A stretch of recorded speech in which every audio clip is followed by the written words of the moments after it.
மீண்டும் அறிமுகம் செய்து கொள்வதில் மகிழ்ச்சியே. ஏன்னா புதிய நிருபர்கள் வந்திருக்கலாம். சேக்கு தமிழரசன், இந்திய குடியரசுக் கட்சியுடைய தலைவர், என்னோடு எங்களுடைய பொதுச் செயலாளர் மங்காப்பிள்ளை, பொருளாளர் கௌரி சங்கர், துணைத் தலைவர் ரமேஷ்குமார், துணைத் தலைவர் பாலகிருஷ்ணன், கொள்கை பரப்பு செயலாளர் தன்ராசு, மண்டல செயலாளர் பழனிசாமி, சேலம் மண்டல செயலாளர் இருவேல்பட்டு குமார், அது மட்டுமின்றி எங்களுடைய மாவட்ட தலைவர் அரங்க கோபர்களே, எங்களுடைய தொழிற்சங்க பிரிவு செயலாளர் மாரியப்பன், ராஜு, வடிவேல் முருகன், வணங்காமுடி உள்ளிட்ட எங்களுடைய முன்னணி தலைவர்கள் எல்லாம் என்னோடு இந்த செய்தியாளர் சந்திப்பிலே உடனிருக்கிறார்கள். தமிழக சட்டமன்ற தேர்தல் நெருங்கி கொண்டிருக்கிறது. எந்த நேரத்திலும் தேர்தல் தேதி அறிவிக்கப்படலாம் என்கிற எதிர்பார்ப்பு இருக்கிறது. பாபா அம்பேத்கர் கண்ட இந்திய குடியரசுக் கட்சியின் அந்த வழிவந்த பாரம்பரியத்தின் ஒரு அம்பேத்கரிஸ்டாக, ஒரு இயக்க பொறுப்பாளனாக இந்த சந்தர்ப்பத்திலும் எங்களுடைய கருத்துக்களை, கொள்கைகளை மக்களரங்கத்திலே பதிவு செய்வதும் எடுத்துச் சொல்வதும் அவசியம் என்று நான் கருதுகிறேன். இந்த தேர்தல் முறையில் எங்களுக்கு நம்பிக்கையே கிடையாது. இது ஏழை எளிய நலிந்த அடித்தளத்து ஒடுக்கப்பட்ட மக்களுக்கான தேர்தலே இல்லை. பாபா அம்பேத்கர் விரும்பிய தேர்தலும் இல்லை. எங்களை பொறுத்தவரையில் 3 இடஒதுக்கீடுகள் எங்களுக்கு வழங்கப்படுகிறது. கல்வியில் இடஒதுக்கீடு,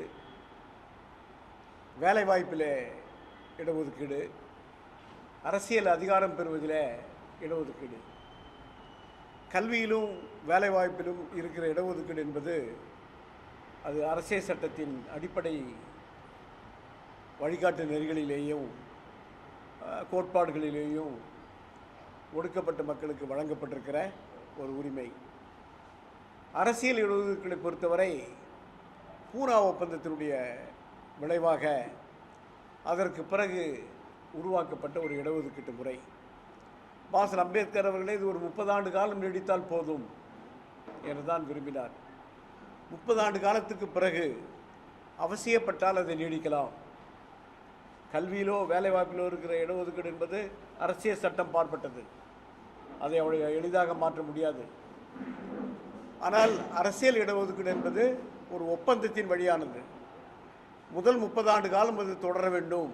அதற்கு பிறகு தேவைப்பட்டால் அதை மீண்டும் மீண்டும் மறுபரிசீலனை செய்து அதனுடைய காலக்கெடுவை நீடித்துக் கொள்ளலாம் என்பதுதான். இப்போ 10 ஆண்டுக்கு ஒரு முறை பாராளுமன்றத்தில் அதை நிறைவேற்றி கொண்டே இருக்கிறார்கள். இப்போ 10 ஆண்டு 2021 நீடிக்கப்பட்டது. அப்புறம் திருப்பி அடுத்து 2031 ஆண்டில் மீண்டும் நீடிக்கப் போகிறார்கள். இதில் ஒன்றும் யார் வந்தாலும், காங்கிரஸ் ஆண்டாலும் பாஜக ஆண்டாலும் யார் ஆண்டாலும் இது மட்டும் 10 ஆண்டு காலத்துக்கு ஒரு முறை நீடித்து கொண்டே இருக்கிறார்கள். இதை பயன்பெறுகிறவர்களுக்கு கூட இப்படி 10 ஆண்டு காலத்துக்கு ஒரு முறை இது நீடிக்கப்படுகிறது என்பது தெரியாது. எவ்வளோ பேருக்கு தெரியும்? அரசியலாளர்களுக்கு கூட தெரியாது. நீடித்து கொண்டே இருக்கிறார்கள். எங்களை பொறுத்தவரையில் எங்களுடைய தலைவர்கள் பாபா அம்பேத்கருக்கு பிறகு தேசிய அளவில் அம்பேத்கரிய கொள்கைகளை வழிநடத்திய தலைவர்கள் தாதா சாஹேப் கெய்க்வாட் ஆனாலும், பாரிஸ்டர் கோபர்கடே ஆனாலும், எங்களால் இளைய தாதா சாஹிப் என்று சொல்லப்பட்ட கவாய் ஆனாலும், இன்றைக்கு இருக்கிற பாலாசாஹேப் பிரகாஷ் அம்பேத்கர் ஆனாலும், எல்லோரும் இந்த தேர்தல் முறையிலே எங்களுக்கு நம்பிக்கை இல்லை. இதை மறுபரிசீலனை செய்ய வேண்டும். இந்த தேர்தல்களில் பல சீர்திருத்தங்களில் கொண்டு வர வேண்டும் என்று நாங்கள் வலியுறுத்தி கொண்டே இருக்கிறோம். இப்போ நீங்கள் பார்த்தீங்கன்னா ஒரு சட்டமன்ற வேட்பாளர் எவ்வளவோ ஒரு போட்டியிடலாம், ஒரு வேட்பாளருக்கு செலவழிக்கலாம். அவர் குறைந்தபட்சம் ஒரு 30-35 லட்ச ரூபா வரையில் செலவழிக்கலாம். அவருக்காக கட்சி அவங்க பல லட்சம் செலவழிக்கலாம்.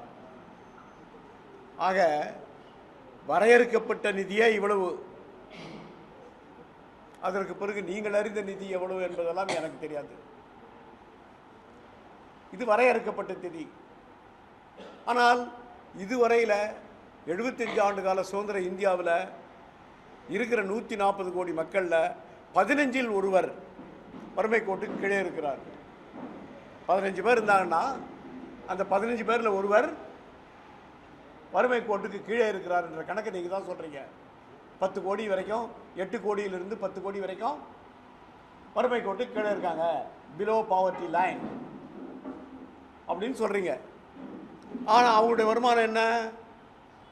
ஒரு நாளைக்கு 300 ரூபா கூட அவங்களால 350 ரூபா, ஒரு நாளைக்கு 350 ரூபா சம்பாதிக்க முடியாதவன் வறுமை கோட்டுக்கு கீழே இருக்கிறவன்.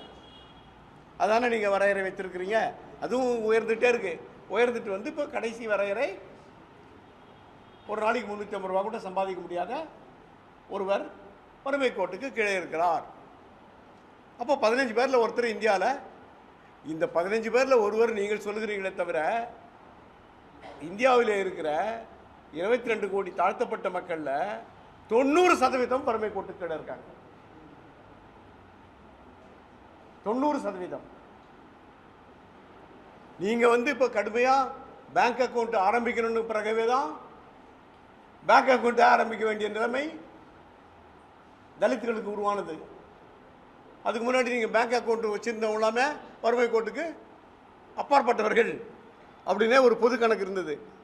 யாருக்கெல்லாம் பேங்க் அக்கௌண்ட்டுக்கோ அவர் வறுமை கோட்டுக்கு கீழே இல்லை. ஆனால் இப்போது அரசாங்கமே நீங்கள் பேங்க் அக்கௌண்ட் வச்சாகணும் வங்கி கணக்கு அப்படின்னு மத்திய அரசு நிர்பந்தம் உருவாக்கிய பின்னால் அந்த அலகீடும் இல்லை, கணக்கில் இல்லை. இப்போ பேங்க் அக்கௌண்ட் வச்சுருந்தாலும் வறுமை கோட்டு கீழே இருக்கணும்னு பேங்க் அக்கௌண்ட் வச்சாகணும். அப்படி தான் நிலைமை இருக்குது. இந்த தேர்தல் முறை சரியா? இது ஏழைகளுக்கான தேர்தல் முறையா? கான்ஸ்டியூஷன் வலியுறுத்துகிற ஃபேர் எலெக்ஷன், ஆரோக்கியமான தேர்தல். ஃபேர் என்பதற்கு என்ன பொருள்? ஆரோக்கியமான தேர்தல். இது ஆரோக்கியமான தேர்தலா? இல்லை. ஏழை எளிய மக்கள் போட்டியிட முடியுமா? உண்மையாகவே ஒரு சமூக பிரதிநிதி போட்டியிட முடியுமா?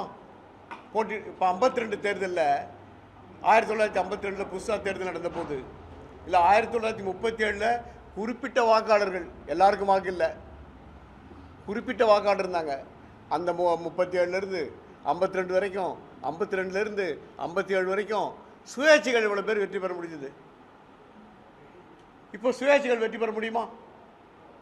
நான் உண்மையாக சமூகத்துக்கு உழைக்கிற ஒரு பிரதிநிதி. சுயேட்சைகள்லாம் இப்போ வந்து கடந்த கால 4-5 நாடாளுமன்ற சட்டமன்ற தேர்தல் கணக்கீடு பார்த்தீங்கன்னா சுயேட்சைகள் இருக்கிற இடம் கூட இல்லை. அப்போ இது வந்து சாதாரண மக்களுக்கு எல்லோருக்குமான வாய்ப்பு நிறைந்த ஆரோக்கியமான தேர்தலா? ஏன் மறுபரிசீலனை பண்ண மாட்டீங்க? இது மக்களுக்காகவா இல்லை அரசியல் கட்சிகளுக்கான தேர்தலா? ஏன் மறுபரிசீலனை பண்ண மாட்டாங்க? எங்கள் கட்சியை பொறுத்தவரையில் எங்கள் தலைவர்களிலிருந்து நாங்கள் வரைக்கும் ஒரு தேர்தலின் போதும், இது நான் புதுசாக இந்த சேக்கூத்தொழிய தமிழரசன் வைக்கிற கோரிக்கை இல்லை, நான் வலியுறுத்துகிற ஒரு கொள்கை அல்ல. எங்கள் தலைவர்கள், மூத்த தலைவர்கள், முன்னாள் தலைவர்கள், பாபா அம்பேத்கரோடு பழைய தலைவர்கள், அவர்கள் காலத்திலிருந்து இது வரைக்கும், சிவராஜ் காலத்திலிருந்து இது வரைக்கும், அப்பொழுதும் இப்போ வரைக்கும் சொல்லிட்டு இருக்கோம். இதில் மாறுதல் இல்லை.